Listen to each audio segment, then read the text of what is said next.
एक पंप एक टैंक को पानी से 3 घंटे में भर सकता है, लेकिन टैंक के तल में रिसाव के कारण इसे भरने में 3 1/2 घंटे का समय लगता है।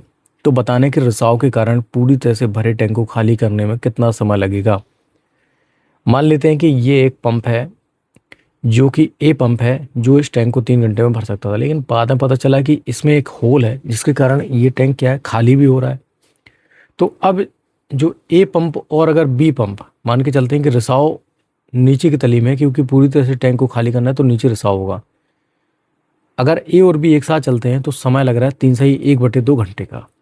देखिए, ए है वो 3 घंटे लेता है, लेकिन ए और बी अगर एक साथ कार्य करते हैं तो यहाँ पर नेगेटिव इसलिए लगा है क्योंकि क्या है, बी क्या है, खाली कर रहा है तो उसको नेगेटिव लेंगे। अब लगता है 3 1/2 घंटे का। इसको फर्दर सॉल्व करें तो ये 3 और ये 7/2। फ्रैक्शन का एलसीएम लेंगे तो अंश का लासा हो जाएगा, हर का मासा, तो कितना आ जाएगा, 3 7 21। तो ये टैंक की आपकी कैपेसिटी आ चुकी है।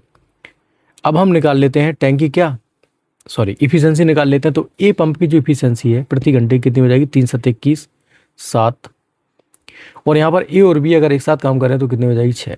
इसका मतलब क्या हुआ कि अगर ए पंप अकेला काम करता तो वो 7 घंटे प्रति लीटर के हिसाब से 1 घंटे में टैंक को भर रहा था, लेकिन जब ए और बी दोनों काम कर रहे हैं तो सिर्फ 6 लीटर भर रहा है। इसका मतलब है कि 1 लीटर का लॉस हो रहा है। इसका मतलब है कि 1 लीटर खाली भी हो रहा है। तो अगर यहाँ से हम कैलकुलेशन करके भी निकाल सकते हैं और वैसे भी निकाल सकते हैं कि अगर हम बी की इफिशियंसी निकालनी हो तो कैसे निकालेंगे भाई। देखिए, ए माइनस के बी कर देते हैं, क्योंकि ये यहाँ पर बड़ा है तो 7 माइनस के कितना हो जाएगा, 6। तो ए माइनस के ए प्लस के बी बराबर 7 माइनस के 6 1। तो ए से हटा दो, बी की इफिशियंसी जो है वो 1 की आ चुकी है। ठीक है, तो अब ये बी कितना टाइम लेगा इस टैंक को खाली करने में, क्योंकि बी क्या है, खाली करने वाली इफिशियंसी। तो 21 लीटर का टैंक है, 1 लीटर प्रति लीटर के, 1 घंटा प्रति लीटर के हिसाब से ये क्या है, 1 लीटर प्रति घंटा के हिसाब से खाली कर रहा है। तो 21 लीटर को खाली करने में कितना घंटा लेगा भाई, 21 घंटे का। सो यहाँ पर बी क्या हो जाएगा आपका करेक्ट आंसर। नेक्स्ट,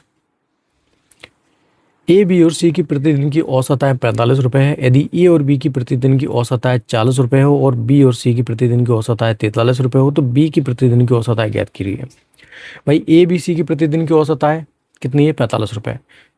तो ए और बी प्लस सी की कुल आय कितनी हो जाएगी, 3 का मल्टीप्लाई करा दो 45 में, तो 135। यहाँ पर ए प्लस बी की जो औसत आय कितनी हो जाएगी, 40 दूनी 80, क्योंकि 2 लोग हैं। और बी प्लस सी की कितनी हो जाएगी आपकी, 43 दूनी कितना हो जाएगा, 86। तो ये आ चुकी है हमारे पास। अब हमें बताना है कि बी की प्रतिदिन की औसत आय क्या है। अब बी की प्रतिदिन की औसत हम डायरेक्टली निकाल सकते हैं अगर हमें ए और सी की दे रखी होती। तो सबसे पहले हम क्या करते हैं, बी और सी की हटा देते हैं। ठीक है, तो बी और सी की हटाएंगे तो ए की बचेगी कितनी भाई, 135 माइनस के 86 कर दो, 15 में से 6 गया 9, 13 में से 9 गया 4। ठीक है, तो 49 बचा। तो ए की औसत आय तो कितनी आ चुकी है, 49 रुपीज़। अब यहाँ से ए की आ चुकी है तो बी प्लस सी की हमारे पास ज्ञात है, सॉरी हमें बी की निकालनी, तो ए प्लस बी की हमारे पास ऑलरेडी दे रखी। तो ए प्लस बी की कितनी दे रखी भाई, 80। तो 80 में से अगर ए की हटा देते तो बी की आ जाएगी, तो 49 ये हो जाएगा। तो ये कितना हो जाएगा, 10 में से 9 जाएगा 1 और 8 में से 5 जाएगा 3, 31 रुपीज़। तो बी की जो ऑप्शन एवरेज जो आय है, प्रतिदिन की जो आय है वो कितनी है, 31 रुपीज़। नेक्स्ट, एक दुकानदार एक वस्तु के अंकित मूल्य पर 12% की छूट इस प्रकार देता है कि विक्रय मूल्य जो है वो 1320 रुपये है। तो वस्तु का अंकित मूल्य ज्ञात करना है। भाई जो छूट दी जाती है वो अंकित मूल्य पर ही दी जाती है। तो इसका मतलब है कि ये जो वैल्यू गिवन है, ये जो वैल्यू आपको गिवन दे रखी है वो एमपी के मार्केट प्राइस के 88% के बराबर गिवन दे रखी है, 1320 रुपये। तो हमें 100% की वैल्यू निकालनी है। तो एम पी बराबर कितना हो जाएगा भाई, 1320 divide by 88 multiply by 100। That's, इसको सॉल्व कर लेते हैं। तो 11 कम 11, 11 दूनी 22 120, 11 8 88। ठीक है, फर्दर ये 4 तिया 12, 4 दूनी 8, ये हो जाएगा 50। तो मार्केट प्राइस जो आ जाएगा आपका निकल के 5 तिया 1500 रुपीज़। यही आपका आंसर है, ऑप्शन बी। नेक्स्ट, 17 पुस्तकों को 720 रुपये में बेचने के बाद एक दुकानदार कहता है कि उसे 5 पुस्तकों के क्रय मूल्य के बराबर हानि हुई, तो पुस्तक का क्रय मूल्य कितना होगा। लेट पुस्तक का क्रय मूल्य हम मान लेते हैं ₹100, तो सीपी हमने मान लिया ₹100। जब आपने 17 पुस्तकें खरीद बेची हैं तो आपने 17 पुस्तकें खरीदी भी होंगी, तो हमारे पास एसपी गिवन है। लेकिन ये एसपी देखो क्या होता है, एसपी के दो फॉर्मूले थे, एक एसपी हो रहा होता है सीपी प्लस प्रॉफिट, और एक एसपी गिवन होता है सीपी माइनस की लॉस, ये दोनों होते हैं। तो हमारे पास ये वाली कंडीशन गिवन है, तो एसपी बराबर तो 720 दे रखा है, और सीपी बराबर देखिए 17 मल्टीप्लाई बाई एक्स, लॉस कितने के बराबर हुआ है भाई, 5 पुस्तकों के बराबर, तो कितना हो जाएगा 5 मल्टीप्लाई बाई एक्स, तो ये कितना हो जाएगा भाई, ये दोनों को सॉल्व करेंगे तो 12x बराबर कितना हो जाएगा 720, देन x इज इक्वल हो जाएगा 12×6 = 72, 60 रुपीज़। तो यहाँ पर जो सीपी है वो कितना दे रखा है 60 रुपीज़।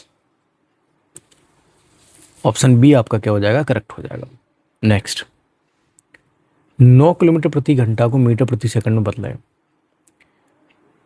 भाई 9 किलोमीटर प्रति घंटा को अगर हमें, दो कंडीशन होती हैं, एक तो आपको बड़े को अगर छोटे में बदलना है, बड़े को छोटे में बदलना है तो क्या करना पड़ेगा, छोटे से मल्टीप्लाई, मतलब 5/18 से, और अगर छोटे को बड़े में बदलना है तो आपको बड़े से मल्टीप्लाई करना पड़ेगा। तो यहाँ पर देखिए बड़े को हमें बदलना है छोटे में, तो छोटे से मल्टीप्लाई मतलब 5/18 से, 9 दूनी 18, ये कितना हो जाएगा 2.5 मीटर प्रति सेकंड। यही आपका आंसर है, ऑप्शन बी यहाँ पर क्या हो जाएगा, करेक्ट हो जाएगा। नेक्स्ट, कोमल एक कार्य को 51 दिनों में कर सकता है, बिमल कार्य को करने में कोमल से 50% अधिक कुशल है, तो बिमल उस काम को कितने दिन में कर सकता है। देखिए ये कोमल है, एक बिमल है, जो बिमल है वो कार्य करने में कोमल से 50% अधिक कुशल है, मतलब कोमल अगर एक ही इफिशियंसी है तो इसकी कितनी हो जाएगी 1.5 की।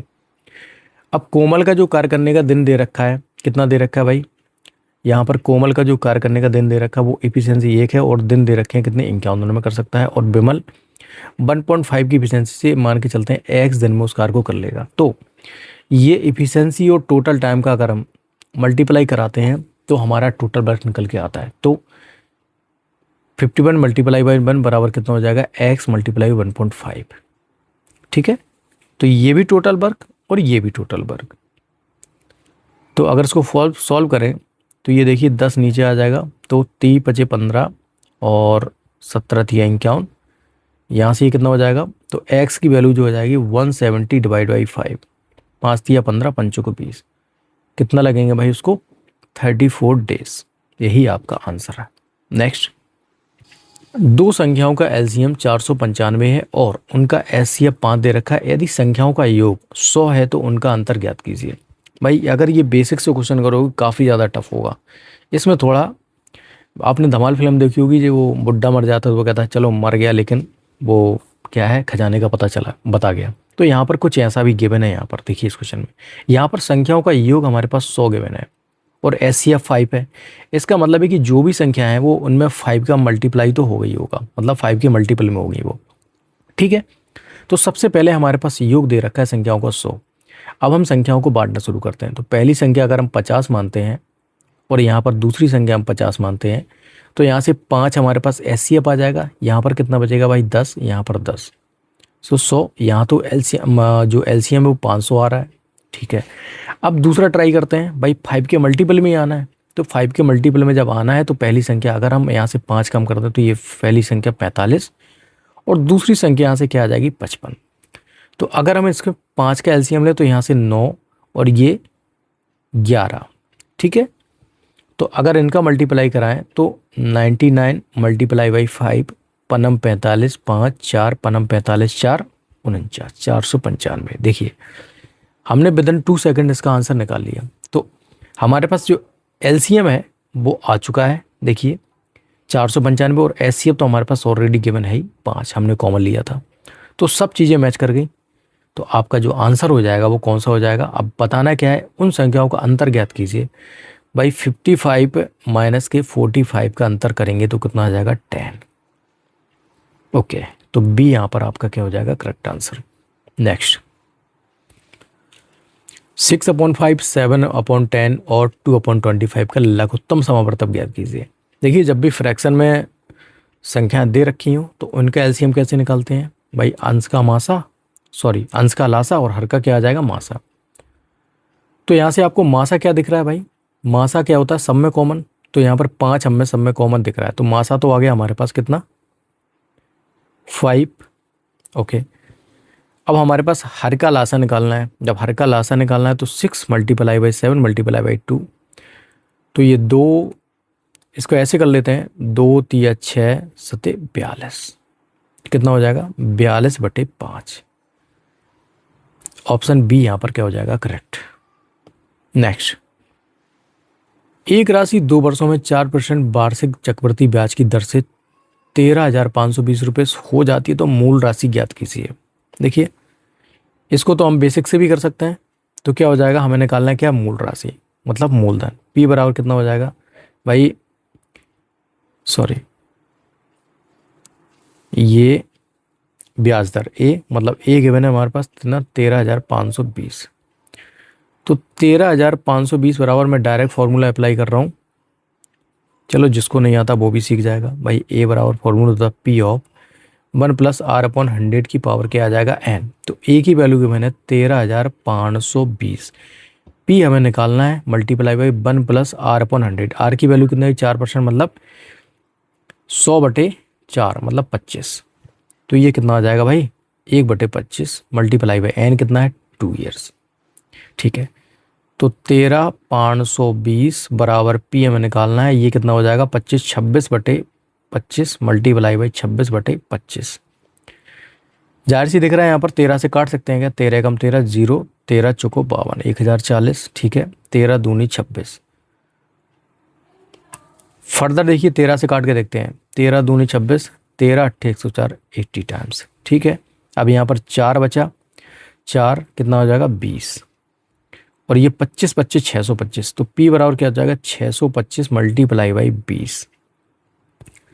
इसका 2 टाइम्स करेंगे तो 12 50 और ये 0। ठीक है, तो कितना आ जाएगा मूलधन 12,500। डी ऑप्शन क्या हो जाएगा यहाँ पर करेक्ट हो जाएगा।